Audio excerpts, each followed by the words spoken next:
China और पाकिस्तान ये प्रधानमंत्री बनते पाकिस्तान चले गए बिरयानी का। हमारे देश के सबसे बड़े दुश्मन चाइना को लाकर झूला झुलाए और रजांगना तक जहां हमारे वीर सैनिकों का शहादत स्थल बना हुआ था, जहां हम लोग देशभक्ति की मिसाल देते थे, झूला झुलाने के बाद सिंग जिनपिंग क्या नाम है उसका, चाइना वाला जिनपिंग, जाकर वो कब्जा कर लिया वहाँ तक। उस पर एक शब्द नहीं बोले। और ईरान की धरती है साहब, यहाँ हम पहले जो है समुद्र को भी पहले मनाते, हमारे पास शक्ति है कि उसको हम सुधार सकें, फिर भी हम 3 दिन मनाते हैं, है ना। और उसके बाद नहीं मानते हैं कि जैसे बिना माने तो जलद जल गए 3 दिन बीत, बोले राम सकोप सब है बिन होए। तो वो दतलाम पे हम लोग भी जान रहे हैं कि क्या हुआ था। चाइना को पीछे हटना पड़ा था, वहाँ के वीडियोग्राफी सब लोग देखे, जारी हुए थे, देखा है। बात कहने की बात है, पाकिस्तान आजकल उसको मोदी जी ने वहाँ पे 370 और उसके बाद काटने के बाद पाकिस्तान की ऐसी स्थिति है कि पाकिस्तानी व्यक्ति चाह रहा है या कह रहा है कि हम भारत की नागरिकता ले लें तो हमारे लिए बेहतर है। किस पाकिस्तान की बात कर रहे हैं? नमस्कार साथियों, आप सभी का जनता टॉक्स न्यूज़ में स्वागत है। आप सभी देख पा रहे हैं कि इस वक्त मैं बलिया के सिविल कोर्ट में मौजूद हूं और कुछ अधिवक्ता लोग हैं और इन लोगों से बात करेंगे कि यहाँ पे बलिया लोकसभा क्षेत्र में क्या माहौल है। तो क्या नाम है आपका? डॉक्टर राकेश सिंह। क्या नाम है sir? Doctor Rakesh Singh. Sir क्या लगता है बलिया लोकसभा क्षेत्र में माहौल क्या है?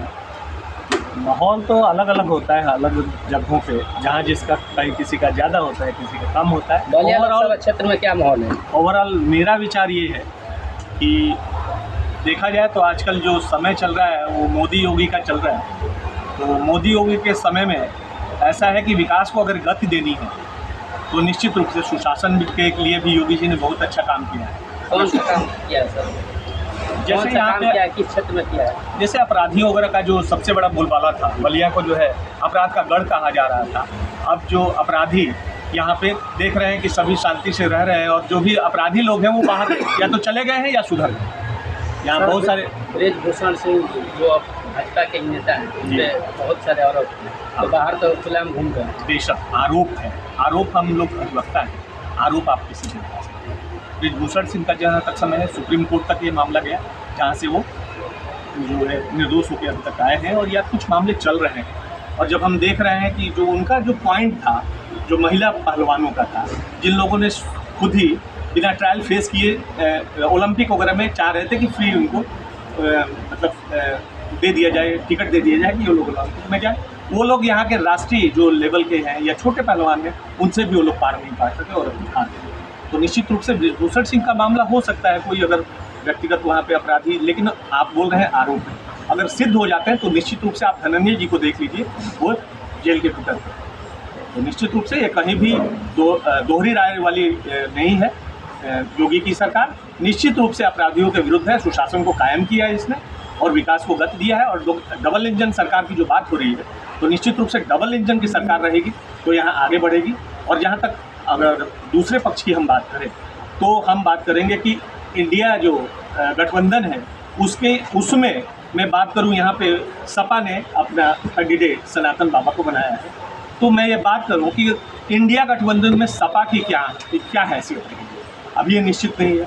सपा गठबंधन में भी मान लीजिए अगर कुछ सीटें आ जाती हैं तो उसमें सनातन बाबा की क्या स्थिति रहेगी, और केंद्र में हमारी सरकार नहीं रहेगी, राज्य में हमारी सरकार नहीं रहेगी, तो बलिया के लिए सनातन बाबा क्या कर पाएंगे? ये कहें कि योगी और मोदी जी ने काम किया है, कितना काम किया है, कि क्षेत्र में किया है, आप थोड़ा बताइए। देखिए, क्षेत्र की जब तक बात होती है, केंद्रीय योजना में देखिए तो जितनी सड़कें पूरे 50 सालों में नहीं बनी, इस 7 सालों में बन के NH वगैरह तैयार हुई। नितिन गडकरी वाला बता रहे हैं क्या? नितिन गडकरी वाली मैं बात नहीं कर रहा हूँ। नितिन गडकरी जो है एक केंद्र का विभाग है, उसके वो मंत्री हैं। मैं बात कर रहा हूँ मोदी जी के नेतृत्व में जो कार्य कर रहे हैं अलग अलग विभाग, उसमें से गडकरी जी ने भी निश्चित रूप से उसके विपक्ष के या सभी लोग मानते हैं कि उन्होंने बहुत ही अच्छा कार्य किया है। उनके कार्य की हर जगह वाहवाही, उनके कार्य की नहीं बोल रहा हूँ। इसके अलावा आप रेलवे में आ जाइएगा, रेलवे में जितना विद्युतीकरण या डबल जो है ये दोहरीकरण वगैरह का कार्य जो है, आप देख ले बलिया की बात कर रहे हैं, तो बलिया में आप देख ले दोहरीकरण हो गया, विद्युतीकरण हो गया, इतनी जल्दी जो कार्य हुआ है उसमें निश्चित रूप से अगर कोई कहता है तो उसको धरातल पे आप सुनिए। सर क्या नाम है? जी चंदन है। सर ये कह रहे हैं कि रेलवे में काम हुआ, कैसे देखें? धन्य है, नमन। देखिए, रेलवे में कार्य हुआ, गरीबों के जो जनरल बोगी थी वो गायब कर दिया गया, स्लीपर को छोटा कर दिया गया, रेलवे को निजीकरण कर दिया गया, गरीब आदमी के लिए जो टिकट था उसको महंगा कर दिया गया, प्लेटफार्म टिकट जो 5 रुपये का था वो 50 रुपये कर दिया गया, सारे प्राइवेट करके निजी स्टेशनों को, जो सुंदर स्टेशन थे जहाँ अच्छी कमाई होती थी, वहाँ से उसको सुंदरीकरण करके जनता का पैसा लगा करके और अडानी और अंबानी को दे दिया गया। यही इनका विकास कार्य है रेलवे के मुद्दे पे। कानून के मुद्दे पे मेरा ये विचार है कि कानून के मुद्दे पे इन्होंने अपने प्रचार के लिए राम रहीम बलात्कारियों जैसे बिहार के अभी आप देखें चेतन सिंह को जमानत मिल गई, उनको भी प्रचार के लिए आना पड़ा। इधर यूपी में आप देख रहे हैं ब्रजेश सिंह माफिया खुलेआम घूम रहे हैं। तो एक विशेष वर्ग के लिए ये लोग अपने मशीनरी का इस्तेमाल करके और कह रहे हैं कि कानून व्यवस्था सही है। एक वर्ग को आप कानून व्यवस्था का राज पुनः और राजतंत्र लाने के लिए अब शहजादा आज़ादा की बात करते हैं। इनको ही नहीं पता है कि लोकतंत्र में शहजादा कोई पैदा नहीं होता। अब शहजादा का ज़माना चला गया, राजा का ज़माना चला गया। ये लोग केवल गुमराह कर रहे हैं जनता को। जिस देश में 80 करोड़ की जनता राशन पे जी रही है, उस देश के विकास के बारे में आप कल्पना भी कैसे कर सकते हैं जहाँ 125 करोड़ की आबादी वाला मुल्क है। सर ये तो बड़ा आरोप लगा रहे हैं, कैसे देखते हैं? ये आरोप लगते रहते हैं। मैंने बोला गरीबों के लिए जितना इन्होंने DBTL के माध्यम से हमारी मोदी सरकार ने कार्य किया है, अभी तक किसी ने, आप उसको धरातल और आंकड़ों से अगर समझेंगे। दूसरी बात, हर किसी को मकान देने की बात, कई करोड़ लोगों को इन्होंने मकान दिए। 400 का सिलेंडर आज 1100 मिल रहा है। बेशक देखिए क्या होता है। बिल्कुल हो रहा है, बिल्कुल हो रहा है, लेकिन उसमें DBTL के माध्यम से आपके अकाउंट में जो पैसा वापस आ रहा है उसकी आप बात नहीं। 1200 हो गया, बिल्कुल हुआ है। ये रेशियो आप देखिएगा तो पहले की कांग्रेस सरकार है, उन्होंने आपको सिलेंडर के लिए जाना पड़ता था, लोग ब्लैक में देते थे, 500 रुपया ब्लैक के लिए देते। अब आपके घर पे सिलेंडर आ रहा है, तो 500 रुपया 900 रुपया तो पहले भी मिलता था, अब 1200 में मिल रहा है, आपके यहाँ 350 रुपया आपके अकाउंट में आ रहा है। तो ये कहाँ, आप देखें आंकड़ों के माध्यम से देखेंगे क्या कहेंगे सर? पूरी तरह से सब्सिडी खत्म कर दी गई है। बिल्कुल झूठ बोल रहे हैं। किसी के खाते में 100 रुपये भी नहीं आता है गैस के मामले में। कुछ ही इनसे किस तरीके से सब्सिडी खत्म की गई थी। ऑप्शन दिया गया था कि सब्सिडी जो ना चाहता है, जो अमीर है वो छोड़ दे, लेकिन सबका सब्सिडी खत्म कर दिया गया गैस के मामले में। और जहाँ 500 रुपये 450 का गैस सिलेंडर मिलता था, उसमें भी सब्सिडी मिलती थी। सरकार अपनी तरफ से हमारा पैसा लोगे और हमारे खाते में भेजे, कौन सा ये फंडा है? जनता को तो ये फंडा समझ में नहीं आता, और जनता अपने जो फंडा समझ में आता है उसी पर वोट करती है। विकास के नाम पर बलिया में क्या किया गया है ये पूछिए उनसे। क्या हुआ है सर? बलिया का जवाब भी दूंगा, लेकिन देखिए बात है, कांग्रेस की सरकार ये कहती है कि 30 रुपया रोज कमाने वाले लोग गरीब नहीं। क्या काम हुआ है यही बता दीजिए। बलिया में बात आएगी, हम बता रहे हैं। पहले इन्होंने कहा गरीब की बात, कांग्रेस के नज़र में या उसके सपोर्टेड जो इंडी गठबंधन है, सपा वगैरह के इन लोगों के नज़र में 30 रुपया कमाने वाला व्यक्ति जो है वो गरीब नहीं। यानी आप 31 रुपया कमा रहे हैं तो आप गरीब नहीं। हमने 8 लाख रुपया उस स्लैब को 8 लाख कर दिया कि 8 लाख रुपया तक जो है वो जो है बिलो पॉवर्टी लाइन नहीं आता।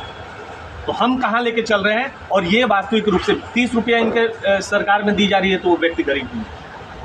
हम 350 रुपया मिनिमम जो है आप मनरेगा या इनके मजदूरों का हमने एक पर डे का जो है ये मानदेय कर दिया है, ये पर एक दिन की मजदूरी कर दी है। और बलिया की जब देखिए ये इस प्रकार के आरोप लगा रहे हैं, देखिए इनके पास जो भी कुछ कह रहे हैं उसका कोई आंकड़ा नहीं है। हम आपको आंकड़े से बात करेंगे, इन्हीं की सरकार के आंकड़े हैं।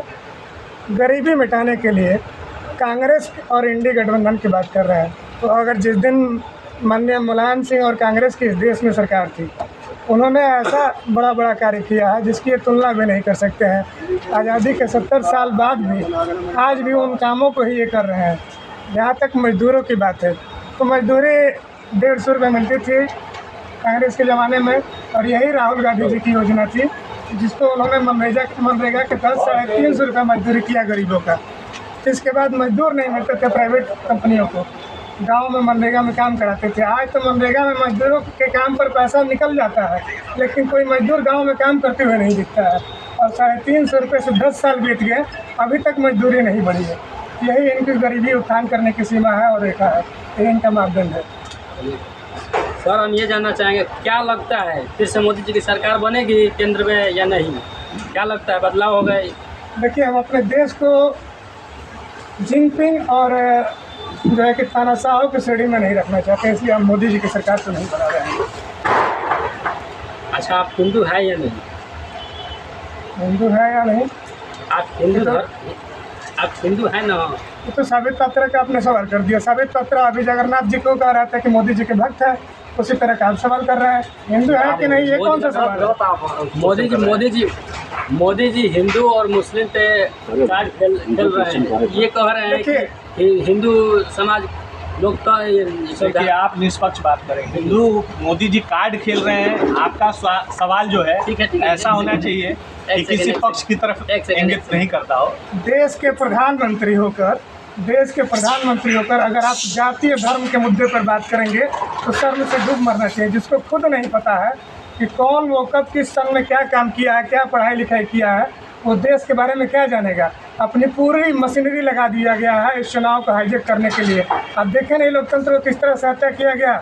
सुप्रीम कोर्ट न रहता तो यह देश अब तक का कब का ये गुलाम बना चुके रहते, और ये उसी ध्येय पर जा रहे हैं। और ये लड़ाई संविधान के बचाने की इसलिए कही जा रही है क्योंकि जो इन मोदी और इनके अंधभक्त, जिनको ये कह रहे हैं कि हमारे अंधभक्त, और इनके जो मशीनरी है वो इतनी लूट खसोट में लग गए हैं, एक मुख्यमंत्री को बिना किसी 1 रुपये के हेरे फेरी के जेल में डाल दिया जाता है, बिना ऐसा कानून बनाया गया। और जो कंपनी का आरोप लगाया जाता है कि इस कंपनी के साथ इन्होंने मिलकर घोटाला किया है, वो कंपनी अभी DY चंद्रचूड़ जी के फैसले के अनुसार निकल कर आया कि इलेक्ट्रॉल बॉन्ड के माध्यम से बीजेपी को 200 करोड़ रुपये का चंदा दिया गया है, और उस 200 करोड़ रुपये का कनेक्शन भी दिख रहा है बीजेपी से, लेकिन ईडी एक बार भी नहीं। कांग्रेस के 13,000 करोड़ों का भी हिसाब मांग लीजिए। इनसे कुछ क्या करें 13,000 करोड़ जो है उन लोगों को जो दिया गया है, उसका भी इलेक्ट्रल बॉन्ड की जो बात कर रहे हैं उस पर भी इनसे जो है हिसाब मांग लिया जाए। इस पर भी इनके पास एक ही जवाब है कि भाई आप क्या किए, राजा आप हो, प्रधानमंत्री आप हो, जनता के सेवक आप हो,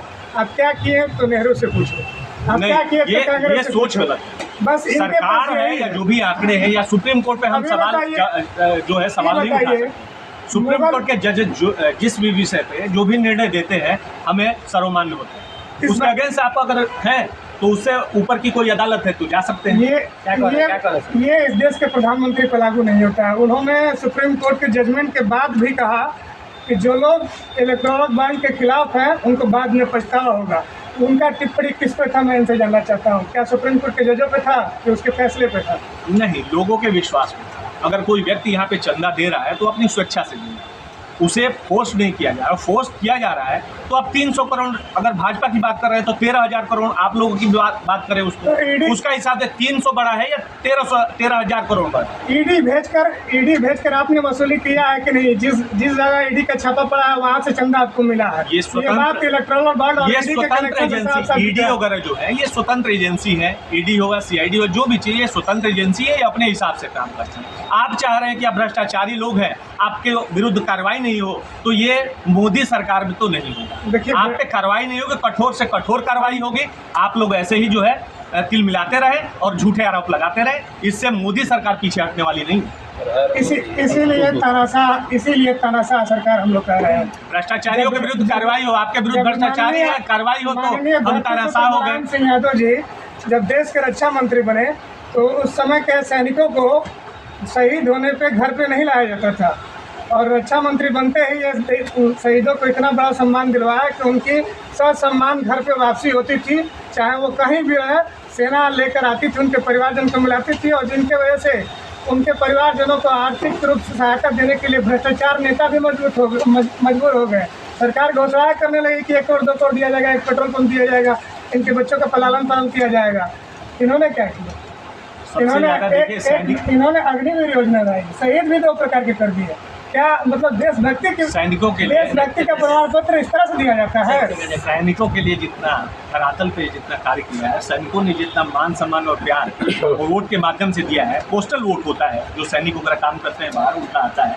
हमने देखा कि 80% भाजपा को लोगों ने सपोर्ट किया। एक सैनिक से आप जाके पूछिए, पहले एक एक गोली की हिसाब ली जाती थी पाकिस्तान की तरफ, आजकल चाइना पे बॉर्डर पे हमने देखा डोकलाम विवाद में जिस निडरता से हमारे भारतीय सैनिकों ने उसका जवाब दिया, उनको पीछे हटाया। ये किसकी बात कर रहे हैं? आज जो है अमेरिका के राष्ट्रपति हो या कोई भी हो, किसी बड़े मुद्दे पे भारत के प्रधानमंत्री की तरफ देखते हैं। बाहर कहीं जैसे यूक्रेन और उसके विरोध ये रूस में जब हुआ तो वहाँ हमने क्या देखा? हमारे लिए, हमारे यहाँ के लोगों को लाने के लिए 8 घंटे तक और 12 घंटे तक वहाँ पे युद्ध रोक दिया गया और यहाँ के लोगों को सबसे पहले यहाँ पे लाया। तो इतना बड़ा कौन व्यक्ति करेगा? हमारे जो बाहर के लोग हैं वो खुश हैं कि हम भारत से हमारा संबंध है, हमारे लिए देश जिसके लिए हम सोचते भी नहीं थे पहले, आज हम उसके लिए जान देने के लिए तैयार हैं, क्योंकि हमारे पास मोदी जैसा नेतृत्व है जो हमारी चिंता विदेश में रहने के बावजूद भी करता है। कोरोना के टाइम पे मोदी जी पाकिस्तान के लिए अपना दान भी दिए थे। बिल्कुल, कोरोना के टाइम पे मोदी जी ने वही नहीं बांग्लादेश के लिए दिया था, नेपाल के लिए दिया था और माले जो हमारे वो वहाँ कई सारे देशों में इन्होंने जो है बोले थे कि ये सौदेबाजी का समय नहीं है, ये मानवता के जो हमारा शुरू से है सर्वधर्म समभाव या सभी मानव एक बराबर है, इसको लेके उन्होंने किया और वहाँ उन लोगों को बिल्कुल निःशुल्क जो है सेवा दिया हर तरह से। सर मोदी जी ये भी बोले थे कि 2 करोड़ सालाना रोजगार देंगे, 15 लाख खाते आएंगे, ये सब जुमला था, वो जुमला था। रोजगारों की बात है तो आजकल प्राइवेटाइजेशन का जमाना है, तो उसमें निश्चित रूप से प्राइवेट कंपनियां और यहाँ जब निवेश हम देखते हैं तो सबसे ज़्यादा निवेश का रोजगार हम चाह रहे हैं कि केवल सरकारी पद प्राप्त कर ले उसी को गिन रहे हैं, तो उस मामले में भी सरकार जितनी पहले की करती आई है इन्होंने किया है। लेकिन प्राइवेट सेक्टर में चाहे वो इंफ्रास्ट्रक्चर हो, चाहे वो सड़क निर्माण हो या जो निवेश वाले और अलग अलग कंपनियां हैं, निवेश हमारा जो है आज हम देखेंगे 300 गुना बढ़ गया है। सर लोग नर्स वाले वो आई नहीं थी, वो आप बोल रहे कि सभी लोग आए विदेश से, नर्स की चाइना और पाकिस्तान ये प्रधानमंत्री बनते पाकिस्तान चले गए बिरयानी का। हमारे देश के सबसे बड़े दुश्मन चाइना को ला के झूला झुलाए और रजांगना तक जहां हमारे वीर सैनिकों का शहादत स्थल बना हुआ था, जहां हम लोग देशभक्ति की मिसाल देते थे, झूला झुलाने के बाद सिंह जिनपिंग क्या नाम है उसका चाइना वाला जिनपिंग जाकर वो कब्जा कर लिया वहां तक, उस पर एक शब्द नहीं बोले। और राम की धरती है साहब, यहाँ हम पहले जो है समुद्र को भी पहले मनाते हैं, हमारे पास शक्ति है कि उसको हम सुधार सकें, फिर भी हम 3 दिन मनाते हैं, है ना, और उसके बाद नहीं मानते हैं कि जैसे बिना माने तो जलद जल 3 दिन बीत बोले राम सकोप सब है बिन होए। तो वो रतलाम पे हम लोग भी जान रहे हैं कि क्या हुआ था, चाइना को पीछे हटना पड़ा था, वहाँ के वीडियो वगैरह भी सब लोग देखे जारी हुए थे, देखा है। बात कहने की बात है, पाकिस्तान आजकल उसको मोदी जी ने वहाँ पे 370 और उसके बाद काटने के बाद पाकिस्तान की ऐसी स्थिति है कि पाकिस्तानी व्यक्ति चाह रहा है या कह रहा है कि हम भारत की नागरिकता ले लें तो हमारे लिए बेहतर है। किस पाकिस्तान की बात कर रहे हैं? इतना पाकिस्तान करते हैं कि मैं इनके लिए बस इतना कहूँगा कि पाकिस्तान में जाकर प्रधानमंत्री चुनाव लड़ जाए, वहाँ के प्रधानमंत्री बन जाए। हिंदुस्तान को बख्श दे, कोरोना में जबरन सुई लगवा के मुझे हार्ट अटैक जैसी बीमारियों को नौजवान को जबरन ये न हुआ कि आप मजबूरी में आकर वैक्सीन लगवाइए, ट्रेन में नहीं जाने देंगे, जहाज में नहीं जाने देंगे, घर से नहीं निकलने देंगे। ऐसा क्रूर प्रधानमंत्री हम लोगों को नहीं चाहिए। बेतुके बातों के लिए कोई वो नहीं है कि हम क्या बोलें। ठीक है, कुछ अगर चीज़ें आ रही है कि इसका साइड इफेक्ट क्या है उसमें भी है, लेकिन ऐसा है कि जो लोगों के साथ मजाक करने का अधिकार अभी सब लोग चिंता तो देख रहे हैं, जिस रेशियो से लोग पूरे विश्व में मर रहे थे, हमने उसको बचाया, हमारे सब विदेशी लोगों ने स्वीकार किया। हमको बहुत ज़्यादा उस पर आपत्ति है, जिंदा है तो आपत्ति कर रहे हैं, मर गए होते तो ये आपत्ति करने लायक भी नहीं होती। जो मर गया, इनको हार्ट अटैक हो रहा है हमारे सामने आगे और जो मर गया उनके लिए आप क्या कहेंगे? उनके लिए परिवार के लिए कोई संवेदना है कि नहीं? ये कोविड वैक्सीन जो मर गया इंसानों पर प्रयोग कर दिया गया, ये पूरी तरह से गलत था और सरकार के निर्देशों पर फैसला था। मोदी जी ने उस समय जो ह्यूमन राइट्स का भी उल्लंघन था, उस पर कुछ नहीं बोलेंगे। कम समय में जो वैक्सीनेशन वगैरह हुए इतने कम समय पूरे विश्व में इस तरह का वैक्सीनेशन कभी नहीं हुआ है कि डायरेक्ट इंसानों को प्रयोग कर दिया जाए। उस समय जो समय था, आप भी वैक्सीनेशन देखे हैं, और उस समय डॉक्टर, उस समय तो कोई ऐसा नहीं आया था कि बहुत साइड इफेक्ट है, सब उस जगह जो कंपनी भी से भी चंदा लिया वैक्सीनेशन गया, उस कंपनी से भी चंदा लिया गया। अगर सुप्रीम देखिए- कोर्ट ना होता तो ये बात जनता तक कभी पहुंच ही नहीं पाती कि बिना चंदा लिए कोई काम ही नहीं करते हैं। चंदे की दूसरे बात पर कभी आरोप लगाते हमारी सरकार या जो सुप्रीम कोर्ट कैसे कभी चंदे कैसे की इतनी बात बड़ी पार्टी बन गई 10 सालों चंदा, में? सुप्रीम कोर्ट जो होते हैं, कांग्रेस इतनी बड़ी ये पार्टी नहीं विद्वान बनी है। अधिवक्ता है, चंदे की बात कभी सुप्रीम कोर्ट या कोर्ट्स नहीं करती हैं। सुप्रीम कोर्ट की बात नहीं, चंदा लिया गया था वो कोविशील्ड के समय पे, कोरोना के समय पे। किससे लिया गया था? वो से लिया गया था हाँ? जो कंपनियों से लिया गया था, घोटाला करने वाली हाँ, कंपनियों से चंदा लिया दिया गया था, चंदा के लिए वैक्सीन हुआ था उस कंपनियों से लिया गया समय। था। राज्य को जब भी जरूरत होती है, यही गौ- नहीं पीएम केयर फंड। अब हम कहें कि जय गवर्नमेंट कंपनियों से हिंद जो लिया गया था। है, गाय की बात करते हैं, गौ मांस उन्होंने कंपनियों को सब लेकर के सुभाष वापस चंद्र कराते बोस हैं ने गाय का मांस। आजाद हिंद फौज बनाई और उन्होंने चंदा नहीं लिया, उसे चंदा नहीं करते। राष्ट्र निर्माण के लिए यूपी में राष्ट्र में जब दुविधा आ जाए, एक मजदूरों के लिए कुछ नहीं है। हम पढ़े लिखे अधिवक्ता हैं, हमारे यहाँ एक BA ग्रेजुएशन करके लड़का आता है हिटलर से काम चंदा लिए करके, थे। और जो है कि कहता है सर हमको कुछ काम मिल जाएगा, तो हम लोग मजबूर है कि 50 रुपये से अधिक उसको दे नहीं पाते हैं। मैंने हमारे पास बात इतनी को अधूरी कमाई छोड़ नहीं दी है। थी। आजाद हिंद फौज के 1500 समय लोगों ने आप अपने बताइए 1500 रुपये में अगर एक पढ़ा लिखा नौजवान जो 25 साल, जिसके पिता पूरी उम्र कमा के और अपने बच्चे को पढ़ाया है, वो 1500 रुपये में काम करने के लिए आज मजबूर है। ये है असर महंगाई का। कहाँ पे करना यहाँ बलिया में डिस्ट्रिक्ट कोर्ट में हम लोगों के असिस्टेंट जो है, बच्चा देखिए क्या होता है, एक पीरियड होता है जो सीखने का होता है। इनकी व्यक्तिगत कोई बातें हो सकती हैं, हम लोग भी सीखे थे, हम लोगों में कोई दिक्कत नहीं। हमें अच्छा, अगर कौन सरकारी, परिवर्तन है? हम तो कहते हैं ये जो बात कर रहे हैं, हमको सरकारी अधिवक्ता बनाने की पेशकश अगर आती है, कोई बात आती है, तो मैं बोलता हूँ सरकारी अधिवक्ता नहीं बनूंगा, क्योंकि 40-60 हज़ार मुझे महीना मिलेगा। मैं यहाँ बैठ के अगर लाखों रुपये कमाता हूँ, उससे अच्छा कार्य करता हूँ, तो मैं क्यों उसके लिए मरूँ? रोजगार मैं भी हूँ। ये घर से पहले से संपन्न है, बड़े भाई हैं और मैं इनको जानता हूँ, व्यक्तिगत पूरी आरोप तरह से संपन्न है। व्यक्तिगत आरोप नहीं लगाए, आप लोग से बात करके बहुत अच्छा लगा। मैं व्यक्तिगत नहीं कर रहा हूँ, छोटे भाई का सम्मान है। आप अपने ये प्रखर वक्ता है, लेकिन छोटे भाई का बहुत सम्मान है। बहुत ही अच्छे से रखे।